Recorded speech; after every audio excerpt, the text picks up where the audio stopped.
Eran las 8 de la noche, del 13 de noviembre de 1985, y los habitantes de Armero, un municipio colombiano, vivían una tensa calma.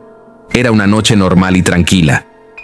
La ceniza volcánica había caído a lo largo del día, pero se les informó a los pobladores que no había nada de qué preocuparse. Las estaciones de radio locales reportaban que la ceniza debía ser ignorada y que los residentes debían permanecer en calma. Un sobreviviente afirmó haber ido a la estación de bomberos y allí le informaron que la ceniza no era nada. Por la noche el suministro de energía eléctrica fue suspendido de repente y las radios se apagaron. Justo antes de las 11:30, una enorme corriente de agua se extendió por Armero, lo suficientemente poderosa como para volcar automóviles y arrastrar personas. Se escuchó un fuerte estruendo proveniente de la montaña, pero los residentes estaban más preocupados por lo que ellos creían era solo una inundación. Pero no era solo una inundación. Estaban a punto de vivir la peor pesadilla de sus vidas y de quedar en la memoria como la peor catástrofe en la historia de Colombia. El volcán Nevado del Ruiz había acabado de hacer erupción arrojando más de 35 millones de toneladas de piedra volcánica y 700.000 toneladas de azufre. La erupción alcanzó los 30.000 metros de altura y se esparció a lo largo de más de 5 ciudades, llevando a Armero la peor parte. Como resultado de este desastre, 25.000 personas murieron, 20.000 más quedaron heridas, 5.000 casas completamente destruidas, 110 kilómetros de cultivos arrasados y otro tanto de pérdidas económicas incalculables. Como siempre, después de todo desastre, salen a tratar de buscar responsables y mucho fue lo que se habló de los posibles errores en el manejo de las alertas tempranas, los mapas de riesgo, entre otras. También se dijo que todas las alertas se habían informado oportunamente a todos los gobernantes de la época y que por una cuestión económica no se había hecho la evacuación de las poblaciones dado a que costaba mucho dinero. Pero hay algo que no se cuenta, o al menos muy poco. Nosotros hablamos con pobladores que sobrevivieron a la tragedia y nos contaron que en el pueblo de Armero se practicaban muchas cosas que no le agradaban a Dios, como la brujería, la idolatría y las pasiones desenfrenadas, incluso antinaturales. Por lo que es muy posible que, al igual que en el caso de Sodoma y Gomorra, el juicio de Dios haya caído sobre estos pobladores de este pueblo de Colombia. Queridos amigos y amigas, hoy nos adentramos en una historia que ha resonado a través de los tiempos, una narrativa que nos confronta con verdades profundas y nos invita a la reflexión. Me refiero a la historia de Sodoma y Gomorra, dos ciudades cuya mención a menudo evoca imágenes de destrucción y juicio divino. El término sodomita, derivado de Sodoma, originalmente identificaba a los residentes de dicha ciudad. No obstante, con el tiempo, sodomita ha adquirido un uso extendido para designar a los hombres homosexuales. Además, esta palabra ha sido aplicada para describir a individuos involucrados en actividades consideradas como depravadas. El contexto ideológico y la perspectiva interpretativa influyen en su uso. Sin embargo, todas estas connotaciones se originan en el relato bíblico que resumimos a continuación. Sodoma y Gomorra son dos ciudades mencionadas en la narrativa bíblica del tiempo de Abraham, descritas en el Génesis. Estas localidades son famosas en las Escrituras por haber sido destruidas mediante una conflagración divina, un castigo por sus transgresiones extremas. En la actualidad, esta narración es objeto de debate y controversia. Frecuentemente, la caída de Sodoma y Gomorra se interpreta como una advertencia sobre las consecuencias del pecado y el desacato a los mandamientos divinos. El relato en Génesis presenta a Dios como un árbitro severo y justo. A lo largo del tiempo, se han asociado múltiples interpretaciones adicionales a esta historia. Bienvenidos, mis amados. Y esto es más que una historia. Es una invitación a mirar más allá de lo que conocemos, hacia las profundidades de lo que significa ser humano y vivir bajo la mirada de Dios. Comencemos. Acompáñenme en este recorrido a través de la historia, la fe y la reflexión. Juntos, descubriremos cómo estas historias bíblicas siguen siendo relevantes en nuestra búsqueda constante de sabiduría y comprensión. En este viaje juntos, buscaremos entender no solo el qué y el cómo, sino el porqué detrás de estos eventos. ¿Qué podemos aprender de Sodoma y Gomorra que aplique a nuestra vida hoy? ¿Cómo estas antiguas ciudades reflejan aspectos de nuestro mundo actual? Todas estas preguntas responderemos en este video, pero hoy les invito a que vayamos más allá de la superficie de esta historia. Vamos a explorar no solo los hechos que nos relata la Biblia, sino también las lecciones eternas que podemos extraer de ella. Lecciones sobre la justicia, la misericordia y cómo nuestras acciones y decisiones pueden influir en nuestro destino. En el Corán, texto sagrado del Islam, se encuentran menciones de la historia de Sodoma y Gomorra, aunque estas ciudades no son nombradas explícitamente. Sin embargo, se menciona a Lot y se narra su historia. Según el relato coránico, Lot es designado como profeta para llevar el mensaje de Alá a Sodoma y alertar sobre las consecuencias de su conducta inmoral. En esta versión, la transgresión de los sodomitas no se limita a la homosexualidad y otras acciones, sino que se enfatiza su falta de pudor, evidenciada en la comisión de pecados, tanto en privado como en público. A diferencia del relato del Génesis, en el Islam se interpreta que cuando Lot ofrece a sus hijas, no se refiere a sus descendientes biológicas, sino que lo hace en un sentido simbólico, refiriéndose a las mujeres de Sodoma y al concepto del matrimonio conforme a la ley divina. Desde una perspectiva feminista, ambas interpretaciones resultan problemáticas, ya que ignoran la normalización de la violencia sexual contra las mujeres ilustrada en el ofrecimiento de Lot, de sus hijas vírgenes a los sodomitas para proteger a los visitantes. Cuando los sodomitas irrumpen y rodean a los ángeles, estos se revelan como emisarios de Alá. Ante esta revelación, los asaltantes se retraen, pero al llegar el alba, Alá ejecuta la sentencia divina, destruyendo la ciudad. Sin embargo, otros estudiosos bíblicos argumentan que el verdadero pecado de los habitantes de Sodoma radica en su violencia, falta de compasión, desobediencia y arrogancia. Esta perspectiva se apoya en referencias adicionales a Sodoma presentes en otros textos bíblicos. La narrativa relata que Lot, junto con su familia, residía cerca de Sodoma tras ser rescatado de Dan por su tío Abraham.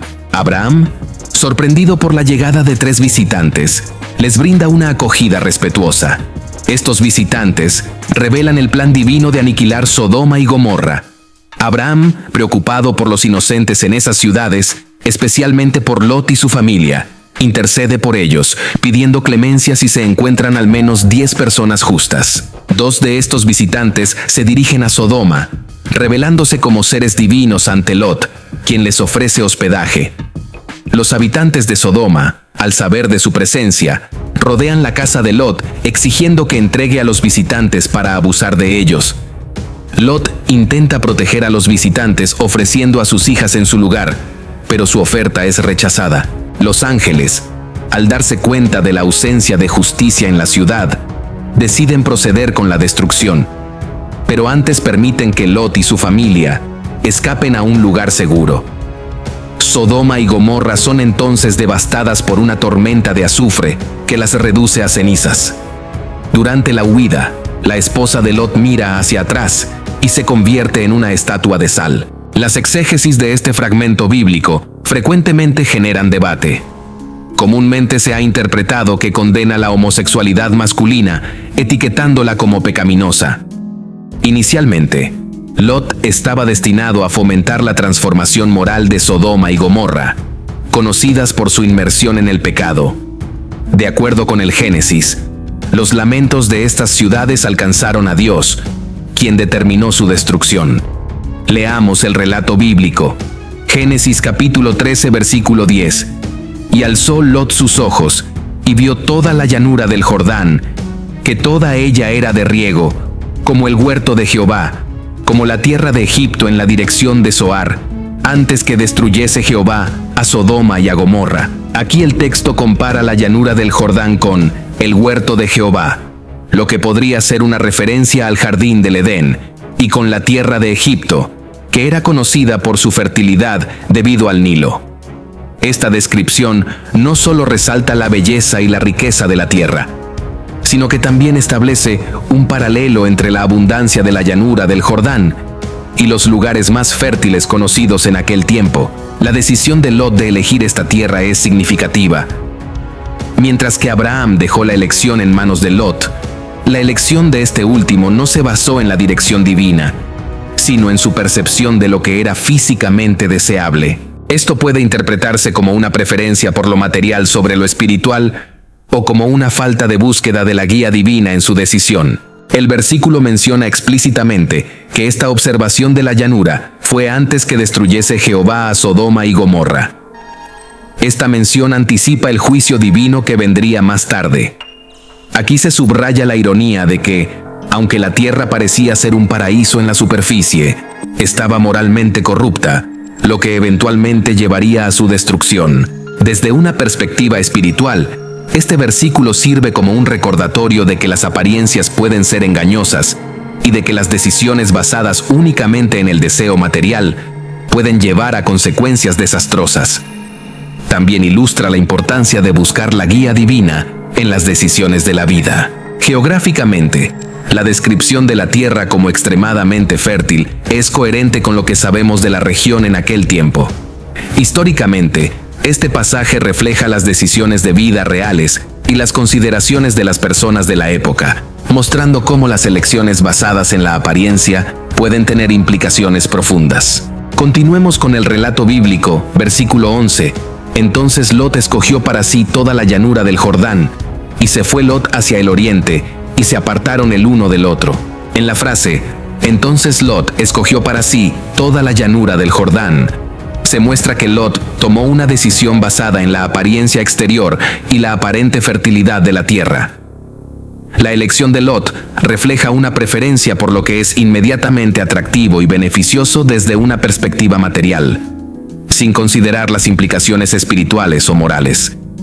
Esto puede verse como un acto de egoísmo o de corta visión, donde lo inmediato y tangible prevalece sobre lo eterno y espiritual, y se fue Lot hacia el oriente. Aquí en esta parte el versículo tiene connotaciones simbólicas. En la Biblia, moverse hacia el este a menudo se asocia con alejarse de la presencia de Dios. Por ejemplo, Adán y Eva, después de su pecado, son expulsados hacia el este del jardín del Edén. La dirección tomada por Lot podría simbolizar un alejamiento de la comunión con Dios y una marcha hacia su propia voluntad y deseos. También muestra una separación física entre Abraham y Lot, lo que representa una divergencia espiritual y moral. Mientras que Abraham permanece en la tierra de Canaán, siguiendo la promesa y dirección de Dios, Lot elige una tierra que, aunque fértil, está moralmente corrompida. Este acto no solo marca una división física, sino también una elección entre un camino guiado por la fe y uno guiado por la vista y el deseo personal. La decisión de Lot de vivir cerca de Sodoma y Gomorra establece el escenario para futuros eventos narrativos en la Biblia. La elección de Lot lo coloca en una posición vulnerable y expone a su familia a influencias corruptas, lo que finalmente lleva a eventos trágicos y a la intervención divina. Este versículo ofrece una lección importante sobre las consecuencias de nuestras decisiones. Subraya la importancia de buscar la guía divina y considerar las implicaciones espirituales y morales de nuestras elecciones, en lugar de ser guiados únicamente por deseos materiales o por la apariencia exterior de las cosas. Sigamos con el relato bíblico, versículo 12. Abraham acampó en la tierra de Canaán, en tanto que Lot habitó en las ciudades de la llanura, y fue poniendo sus tiendas hasta Sodoma. Abraham acampó en la tierra de Canaán, en tanto que Lot habitó en las ciudades de la llanura. Aquí vemos un contraste claro entre las elecciones de Abraham y Lot. Mientras Abraham se asienta en Canaán, la tierra prometida por Dios, Lot elige vivir cerca de las ciudades de la llanura. Esta elección no solo refleja diferencias en sus prioridades y valores, sino también en su relación con Dios. Abraham sigue la promesa y guía divina, mientras que Lot es atraído por la aparente prosperidad de las ciudades de la llanura, y fue poniendo sus tiendas hasta Sodoma. Este detalle es crucial. No solo indica que Lot se estableció cerca de Sodoma, sino que su movimiento fue gradual. poniendo sus tiendas hasta Sodoma. Esto sugiere una progresión o un descenso hacia una vida más inmersa en un entorno corrupto y pecaminoso. Es una representación física del viaje espiritual y moral de Lot, alejándose gradualmente de los valores y prácticas de su tío Abraham. En la Biblia, Sodoma a menudo simboliza el pecado, la corrupción y la rebeldía contra Dios. La decisión de Lot de vivir cerca de y eventualmente en Sodoma refleja una inclinación hacia un estilo de vida que contradice los mandamientos y deseos de Dios. Es un movimiento hacia un entorno donde los valores y las normas morales están en desacuerdo con los principios divinos. La separación de Abraham y Lot puede ser vista como una separación entre la fe y la mundanalidad. Mientras Abraham representa la obediencia y la fe en Dios, Lot representa la atracción hacia lo secular y material. Esta dicotomía entre la espiritualidad y la mundanalidad es un tema recurrente en las Escrituras. Este versículo ofrece una advertencia sobre los peligros de una integración gradual en culturas o prácticas que van en contra de los valores y enseñanzas divinas. Muestra cómo las decisiones aparentemente pequeñas pueden llevarnos gradualmente por un camino que nos aleja de Dios. En conjunto, Génesis 13:12 nos proporciona una lección sobre la importancia de las decisiones y cómo éstas pueden influir en nuestra trayectoria espiritual y moral. Este versículo no solo narra un evento histórico, sino que también ofrece una reflexión sobre la elección entre la vida guiada por la fe y una vida influenciada por las tentaciones y valores del mundo. Continuemos con el relato bíblico, versículo 13. Mas los hombres de Sodoma eran malos y pecadores contra Jehová en gran manera. Aquí podemos observar la naturaleza de la maldad en Sodoma. Mas los hombres de Sodoma eran malos y pecadores contra Jehová en gran manera. Es una descripción enfática en cuanto al grado de maldad de los habitantes de Sodoma. No solo eran malos, sino que también eran pecadores contra Jehová. Esto sugiere que su maldad no era simplemente por acciones inmorales según estándares humanos, sino que era una rebelión directa y consciente contra Dios. Esto coloca sus acciones no solo en el ámbito de lo ético o moral, sino también en el contexto de la relación con lo divino, marcando una clara transgresión contra los mandamientos y la voluntad de Dios. La descripción de la maldad extrema de los hombres de Sodoma establece un contraste directo con la santidad y justicia de Dios. Este contraste sirve para subrayar la naturaleza santa y justa de Jehová y resalta la gravedad del pecado y la rebelión humana. En el contexto bíblico, Sodoma se convierte en un símbolo del pecado extremo y la depravación, contrastando y destacando la necesidad de la justicia y la misericordia divinas. Este versículo no solo describe la situación en Sodoma, sino que también actúa como una advertencia y un presagio. En la tradición bíblica, la suerte final de Sodoma se convierte en un ejemplo paradigmático del juicio divino sobre el pecado extremo. Sirve como una advertencia a todas las generaciones sobre las consecuencias de la maldad y la rebelión contra Dios, y subraya la necesidad de la obediencia y la rectitud en la vida del creyente. La referencia a Sodoma a lo largo de la Biblia y en la literatura posterior refleja una comprensión de que la conducta moral y la relación con lo divino son fundamentales para la comunidad y el individuo. En resumen, Génesis 13:13 no solo describe el estado de corrupción de Sodoma, sino que también establece un marco para comprender la gravedad del pecado, el contraste entre la maldad humana y la santidad de Dios, y las implicaciones escatológicas y morales de la rebelión contra lo divino.